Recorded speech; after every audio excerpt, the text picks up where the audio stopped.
Afternoon. आज से current affairs का सीरीज स्टार्ट करने जा रहे हैं। ठीक है, इस सीरीज में क्या होगा, मैं 40 से 50 क्वेश्चन लेके आऊँगा जो एक महीने का करंट होगा। ठीक है, और इसका एक छोटा छोटा एक्सप्लेनेशन भी मैं कर दूंगा ताकि वो आपको समझ में आ जाए और फिर आपको याद भी रहे। एक बार वीडियो को देख लीजिएगा ताकि ये आपके माइंड में सेट रहेगा, क्योंकि करंट अभी जो CDPO का एग्जाम्स आया हुआ है JPSC का, उसमें लगभग पेपर 2 में 30% वेटेज होगा और JPSC में भी कुछ क्वेश्चन रहेंगे ही। इसके अलावा Jharkhand current affairs, Bihar current affairs, Uttar Pradesh current affairs, वो भी मैं अलग से अपलोड कर दूंगा। ठीक है, प्लेलिस्ट में यूट्यूब में जाइएगा, वहाँ सारा करंट अफेयर्स का सीरीज आप निकाल लीजिएगा। इसका PDF आपको वेद IAS के टेलीग्राम चैनल पे मिल जाएगा, वहाँ से आप डाउनलोड कर लीजिएगा। ठीक है, और जिसको सिविल सर्विसेज या स्टेट का एग्जाम देना हो उसमें भी ये टॉपिक यूजफुल होगा। तो चलिए स्टार्ट करते हैं सीरीज को।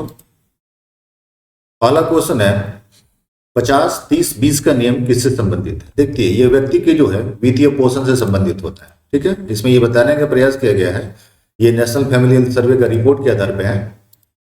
इसमें ये बताया गया है कि आपको अपने कुल आय का 50% जो है वो भोजन और घरेलू खर्च पे खर्च करना चाहिए, और 30% जो है वो आपको मनोरंजन के लिए, पर्यटन के लिए, घूमने के लिए खर्च करना चाहिए, और 20% जो है आपातकालीन स्थिति के लिए जो है सेव करके रखना चाहिए।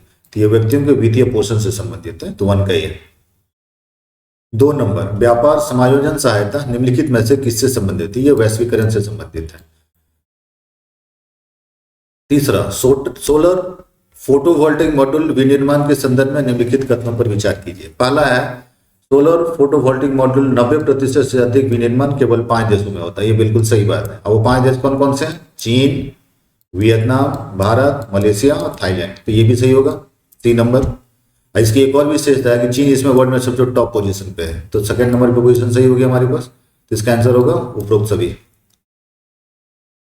4 नंबर, कृषि अधोसंरचना कोष के बारे में निम्नलिखित कथनों पर विचार कीजिए। ठीक है, कौन सा कथन सही नहीं है। इसमें एक कथन है जो सही नहीं है। देखिए, ये जो कथन है हमारे पास सही है, 10 वर्षीय है, बिल्कुल सही है।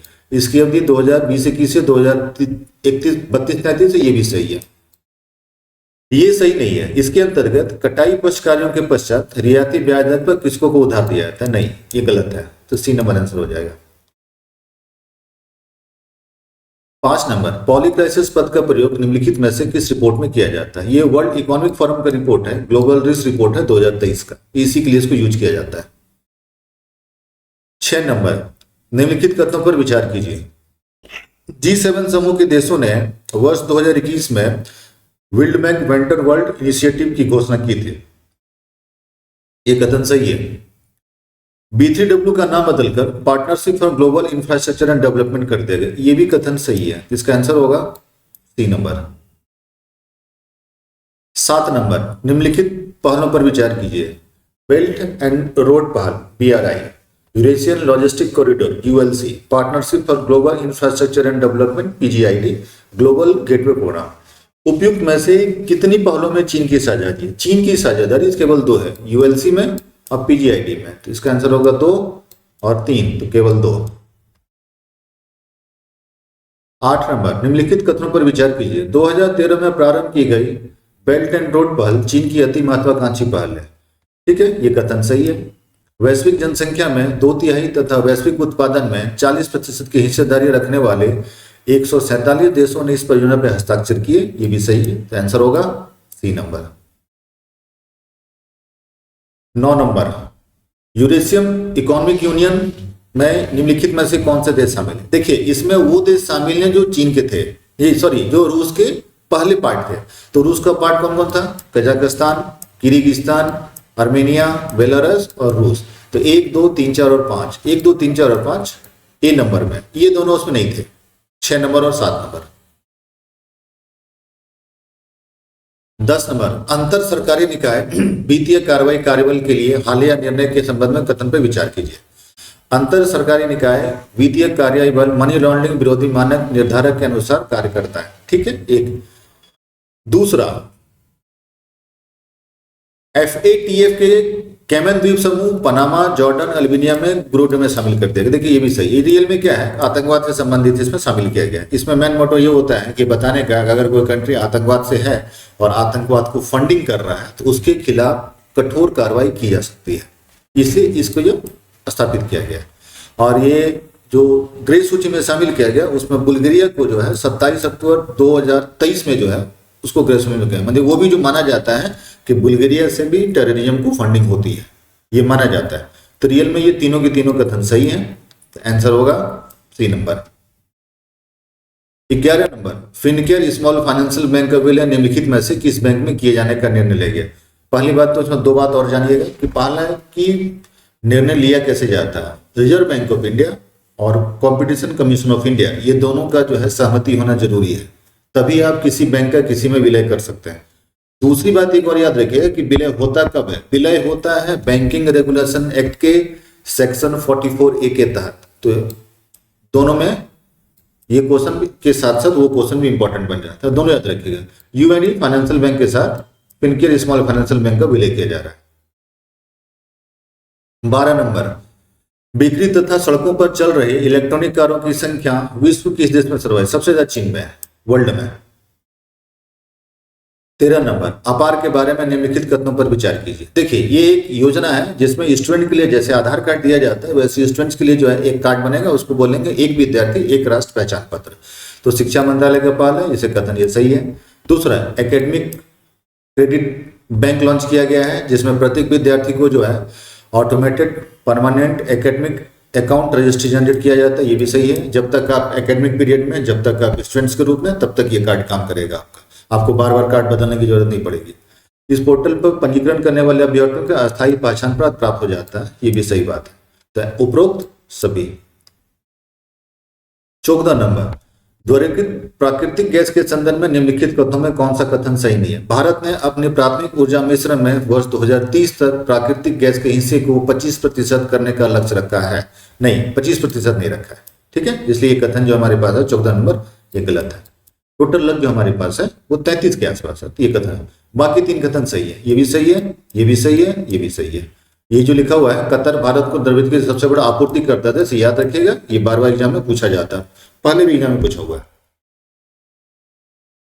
15 नंबर, कतिपय वस्तुओं के अभिलक्षणों के संदर्भ में निम्नलिखित पर विचार कीजिए। इन वस्तुओं की औसत लागत लगातार घटती जाती है, इसके उपभोग से किसी को वंचित नहीं किया जा सकता है, ये बाजार विफलताओं को जन्म देती है, ये मुफ्तखोरी की समस्या का सामना करती है। कौन सा समझ, देखिए जो पब्लिक गुड्स होता है ना, सरकारी वस्तु, जैसे रोड हो गया, नेशनल हाईवे हो गया, उसके बाद कुछ अगर सरकार का पार्क बना हुआ है वो हो गया, सरकार का बना हुआ गार्डन है, ये सब हो गया, इस सब के ऊपर जो इसको बोलते हैं सार्वजनिक वस्तु। इसमें क्या होता है, मुफ्तखोरी की समस्या होती है, मुफ्त। दूसरा, ये बाजार विफलताओं को जन्म देता है, प्राइवेट वाले अगर आ जाएंगे तो उसका नहीं चल पाएगा मार्केट। ये उपभोक्ता से वंचित नहीं किया जाता, बिल्कुल सही बात। आपको पार्क में जाने से कोई नहीं रोक सकता, न किसी धर्म के आधार पर, न किसी जात के आधार पर। और इसका औसत लागत घटते जाता है, क्योंकि ये मुफ्त में मिलता है इसलिए लागत घटते जाता है, तो सार्वजनिक वस्तु इसको बोलेंगे। 16 नंबर, मैत्री सुपर थर्मल पावर प्रोजेक्ट निम्नलिखित में से किस देश में। देखिए ये भूटान में है, लेकिन याद रखिएगा ये भारत और बांग्लादेश का ज्वाइंट वेंचर है, और भारत और बांग्लादेश का जो है 50-50 का पार्टनरशिप भी है। और याद रहे भारत की ओर से नेशनल थर्मल पावर कॉर्पोरेशन ही इसमें इन्वेस्ट किया हुआ है। तो तीनों बात आप याद रखेंगे। 17 नंबर, 1000 दिवसीय आजादी का अमृत महोत्सव की अवधि में भारत की निम्नलिखित उपलब्धियों पर विचार कीजिए। पहली उपलब्धि यही है कि कोविड को जो है सफलतापूर्वक नियंत्रण किया, तो नंबर 1 सही है। 5वीं सबसे बड़ी अर्थव्यवस्था, ये भी सही है। चंद्रयान को दक्षिणी ध्रुव पर सफल लैंडिंग, ये भी सही है। 19वें एशियाई खेल के 107 पदक, ये भी सही है। चौथा एशियाई पारा खेल 111 पदक जीता, ये भी सही है। इसका आंसर होगा उपरोक्त सभी। नीति आयोग द्वारा भारतीय अर्थव्यवस्था के लिए तैयार किए जा रहे 25 वर्षीय विजन के अनुसार आने वाले वर्षों में भारतीय अर्थव्यवस्था का आकार निम्नलिखित में से कौन सा होने का अनुमान है। देखिए 2030 तक में $7 ट्रिलियन, यह सही है। दूसरा, $16.25 ट्रिलियन 2040 तक, ये भी सही है। और तीसरा, $29 ट्रिलियन 2027 तक, ये भी सही है। तो आंसर इसका होगा सी नंबर। 19 नंबर, भारत में विदेशी पोर्टफोलियो निवेशकों के संदर्भ में भारतीय प्रतिभूति एवं विनिमय बोर्ड के हालिया निर्देश के संदर्भ में निम्नलिखित कथन पर विचार कीजिए। किसी एकल भारतीय कारपोरेट समूह की हस्तियों में विदेशी पोर्टफोलियो निवेशधारिता 50% से अधिक नहीं होना चाहिए। बिल्कुल सही बात है। ये किया गया है कि कोई भी विदेशी अगर भारत के साथ पार्टनरशिप करेगा तो 50-50 का ही पार्टनरशिप होगा, 50 से ज्यादा विदेशी निवेश नहीं कर सकता है। दूसरा, भारतीय इक्विटी में प्रत्येक विदेशी पोर्टफोलियो निवेशक का समग्र निवेश 25,000 करोड़ से अधिक नहीं होना चाहिए, ये भी सही है। तो आंसर होगा सी नंबर। निम्नलिखित कथनों में कौन सा कथन सही नहीं है? देखिए, इसमें कथन जो है ये सही नहीं है। वाणिज्यिक बैंकों की जमाओं में से कासा यानी चालू खाता और बैंकिंग बचत खाता का जमा राशि जो है 20% से नहीं, 20% नहीं है, ये 20 से ज्यादा भी हो सकता है, 20 से कम भी हो सकता है, स्थिर नहीं है ये। तो ये कथन गलत है। ये सही है, परिसंपत्ति के लिए किया जाता है, ये भी सही है। जोखिम के लिए किया जाता है, ये भी सही है कि बैंकों की पूंजी की आवश्यकता कम हो जाती है, ये भी सही है। तो 1 नंबर गलत है। 21 नंबर, भारत के न्यायिक प्रणाली में पंचायतों के संदर्भ में निम्नलिखित कथनों पर कौन सा कथन सही है? देखिए, भारतीय संविधान का अधिनियम 1976 द्वारा संविधान में शामिल किए गए अनुच्छेद 323A और 323 भी संसद को यह अधिकार देता है कि वह कराधान जैसे मामले पर निर्णय लेने में अधिकरणों का गठन करे। ये कथन सही है। जितना भी टैक्स से रिलेटेड मामला होता है उसमें संविधान को अधिकार है, वो नया कानून बना सकता है। इसी के बारे में चर्चा किया गया। दूसरा, अधिकरणों में कार्यपालिका का हस्तक्षेप होगा या हस्तक्षेप की आशंका है, ये भी सही है। तो आंसर होगा सी नंबर। 22 नंबर, राज्य स्तरीय बैंकर समिति के संदर्भ में निम्नलिखित में से कौन सा कथन गलत है? ठीक है, एसएलबीसी की अवधारणा वर्ष 1977 में भारतीय रिजर्व बैंक के अधीन प्रस्तुत की गई है। ठीक है, यहाँ क्वेश्चन गलत है, ये कथन सही है। राज्य स्तर पर गठित और कार्यरत उच्च स्तरीय एलबीएससी संवैधानिक अंतर निकाय नहीं, संवैधानिक नहीं है, ये गलत है। तो 2 नंबर इसका आंसर हो जाएगा। 23 नंबर, बैंकिंग प्रणाली में तरलता विनियमित और नियंत्रण करने के लिए निम्नलिखित में से किसका प्रयोग किया जाता है? देखिए, एसएलआर का प्रयोग नहीं किया जाता है। एसएलआर का प्रयोग जो है सरकारी प्रतिभूति को खरीदने के लिए किया जाता है, बाकी सबका प्रयोग किया जाता है। कैश रिजर्व रेशियो सही है, business repo rate, repo rate सबका किया जाता है, लेकिन एसएलआर का प्रयोग नहीं होता है। 24 नंबर, भारत में वित्तीय समावेशन सूचकांक किसके द्वारा जारी किया जाता है? भारतीय रिजर्व बैंक के द्वारा। 25 नंबर, निम्नलिखित में से कौन सा नवीन लॉजिस्टिक नीति का तत्व नहीं है? देखिए, टोल प्लाजा जो है मुक्ति मार्ग, ये उसका मार्ग नहीं है। 26 नंबर, निम्नलिखित में से किस प्रकार की कंपनियों पर ग्लोबल टैक्स लगाए जाने की सहमति है? ये जेल में बहुराष्ट्रीय कंपनियों पर लगने की बात चल रही है कि विदेशी कंपनी जो हमारे यहाँ आएंगे उसके ऊपर ग्लोबल टैक्स लगाए जाएंगे। तो ये होगा, यानी भारत सरकार विदेशी कंपनियों के ऊपर एक टैक्स लगाएगी, एक मिनिमम रेट, वो है ग्लोबल टैक्स, लेकिन ये भारतीय कंपनियों पर लागू नहीं होगा। 27 नंबर, विश्व में चावल का सर्वाधिक निर्यातक कौन है? देखिए, पहले चीन था, अब भारत हो गया। पूरे वर्ल्ड के जितने भी निर्यात होते हैं उसका 40% निर्यात भारत द्वारा किया जा रहा है। ये 2022-23 का रिपोर्ट है। ठीक है, कितना किया था? 56 मिलियन टन चावल का निर्यात किया था, तो भारत का होगा। दोनों याद रखिएगा, 56 मिलियन टन और विश्व निर्यात का 40%। 28 नंबर, विश्व व्यापार संगठन में 2 देशों के बीच चल रहे चीनी संबंधी एक विवाद को सुलझाने के लिए एथेनॉल उत्पादन की तकनीक को भारत के साथ साझा करने का प्रस्ताव ब्राजील ने किया है। इसमें ऐसा हुआ है कि गन्ना का उत्पादन करे किसान उस गन्ने से एथेनॉल निकाले और वो एथेनॉल जो है सरकारी तेल कंपनियां खरीद लेगी। जहां आप मोबिल डालते हैं वहां पे उसी को डाला जाएगा। तो ब्राजील के साथ इसके लिए समझौता किया गया है। 29 नंबर, निम्नलिखित टीमों पर विचार किए। रमीस लेबनान में है, सही है। नुवेनिया मिस्र का है, बिल्कुल। जाजरकोट नेपाल का एक टूरिस्ट प्लेस है। बांग्लादेश अखोरा टूरिस्ट प्लेस है, सही है। कौन सा कथन है? चारों सही है, डी नंबर। 30 नंबर, निम्नलिखित अंतर्राष्ट्रीय संगठनों पर विचार कीजिए। अंतर्राष्ट्रीय श्रम संगठन, अंतर्राष्ट्रीय मुद्रा कोष, आर्थिक सहयोग एवं विकास संगठन, विश्व बैंक। उपरोक्त में से कितने संगठनों ने आपस में मिलकर global skill gaps management and monitoring and collaborative framework जारी किया? इसमें सिर्फ 2 शामिल हैं। एक है हमारा श्रम संगठन और दूसरा है हमारे पास आर्थिक सहयोग और विकास हेतु संगठन। तो 1 और 3 यानी बी नंबर। 31 नंबर, जल दिवाली महिलाओं के लिए पानी, पानी के लिए महिलाएं अभियान, इसके संदर्भ में निम्नलिखित कथनों पर विचार कीजिए। Atal mission for renovation and transmission, राष्ट्रीय शहरी आजीविका मिशन, उड़ीसा अर्बन एकेडमी इस अभियान में शामिल है। देखिए, इसमें तीनों शामिल है। आंसर होगा उपरोक्त सभी। 32 नंबर, विश्व बैंक के आंकड़े के अनुसार 2022 में भारत में वस्तुओं और सेवाओं के निर्यात प्रचलित कीमत पर सकल घरेलू उत्पाद का कितना प्रतिशत था? लगभग 22% था, 22.4 के आसपास चलेगा। 33 नंबर, केंद्र सरकार ने भारत आटा की बिक्री 6 नवंबर 2023 से 27 प्रति किलोग्राम की दर से प्रारंभ की या निम्नलिखित में से किस पटल पर उपलब्ध होगा। देखिए रियल में जो उपलब्ध होगा इसकी उपलब्धता को लेकर के एक बात चर्चा की जा रही है कि ये क्यों ऐसा किया गया, सरकार ने ऐसा क्यों किया। आटा का दाम जो है आगे पीछे हो रहा था, तो सरकार ने क्या किया, अपने पटल पे लिख दिया कि कितना दाम होगा। सस्ते गल्ले का दुकान उस पर भी होगा, केंद्रीय भंडार वो भी होगा, नेफेड के थ्रू भी होगा एंड सीसीएफ के थ्रू भी होगा। यानी क्या, ये चारों के थ्रू होने का प्रावधान किया गया। यानी एक, और इसमें क्या किया गया है कि दाम को फ्लक्चुएट किया जा सकता है, आगे पीछे कर सकता है। तो ये वाला तो नहीं होगा 4 नंबर। तो अब कौन कौन होगा, 1, 2 और 3। तो 1, 2 और 3। 34 नंबर, संयुक्त राष्ट्र विकास कार्यक्रम द्वारा जारी एशियाई प्रशांत मानव विकास रिपोर्ट के संदर्भ में निम्नलिखित कथनों पर विचार कीजिए। क्या है मानव विकास रिपोर्ट? भारत ने सन 2000 से 2022 के बीच प्रति व्यक्ति आय 442 अमेरिकी डॉलर से बढ़कर 2389 अमेरिकी डॉलर हो गई। ये कथन सही है। भारत ने सन 2004 से 2019 के बीच गरीबी दर 40% से 10% तक गिर गई। ये भी कथन सही है। आंसर होगा सी नंबर। 35 नंबर, विश्व बैंक के अनुसार गरीबी के मापन हेतु अग्रलिखित निम्नलिखित में से किसके प्रयोग किया जाता है। हमारे यहाँ जो प्रयोग किया जाता है रियल में जो है 2.15 अमेरिकी डॉलर प्रति व्यक्ति के रूप से किया जाता है। ये है, अगर इतना आप कमा रहे हैं तो आपको गरीब नहीं माना जाएगा। ये इंटरनेशनल रिपोर्ट है।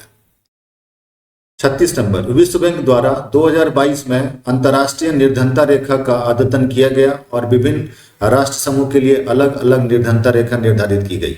देखिए इसके बारे में निम्नलिखित में से कौन सा कथन सही नहीं है। देखिए ये सही बात है कि नीचे आय के लिए $202, निम्न आय के लिए 3.65 अमेरिकी डॉलर और उच्च के लिए जो है 6.85 अमेरिकी डॉलर प्रतिदिन अगर रखा है तो नहीं होगा। लेकिन 1.90 जो है ये नहीं है, ये गलत है, इसलिए ए नंबर इसका आंसर होगा क्योंकि यहाँ क्वेश्चन है सुमेलित नहीं है। 37 नंबर, निम्नलिखित कथनों में कौन सा कथन असत्य है। 2011 से 2021 के दशक में केरल में विकास दर में सर्वाधिक रही है। ठीक है, यह सही कथन है। मानव विकास सूचकांक 0.75 केरल भारत में शीर्ष स्थान पर है। नहीं, ये गलत है। निर्धनता निवारण तथा पौष्टिकता वंचितता को कम करने के मामले में केरल की उपलब्धियां पूरे देश में उल्लेखनीय। नहीं, ये भी गलत है। 2015-16 तथा 2019-20 के बीच केरल में प्रजनन वृद्धि हुई। नहीं, वृद्धि नहीं हुई, स्थिर रहा है। ये NHS national family health survey का 4 report, national family health survey का 5वां रिपोर्ट। 6ठा रिपोर्ट अभी नहीं आया, ये 6ठा रिपोर्ट जो है 25 के लास्ट में आएगा। 38 नंबर, गेहूं एवं चावल को खरीदने के लिए आर्थिक लागत क्रमशः 27 प्रति किलोग्राम तथा 39 प्रति किलोग्राम भारतीय खाद्य निगमों को वहन करनी पड़ती है। ये कथन सही है कि फूड कॉर्पोरेशन ऑफ इंडिया को इतना वहन करना पड़ता है। दूसरा है, आर्थिक लागत में गेहूं एवं धान की खरीद हेतु किसानों को भुगतान किया गया न्यूनतम समर्थन मूल्य, भंडारण और परिवहन लागत शामिल है। ये भी कथन सही है। आंसर होगा सी नंबर।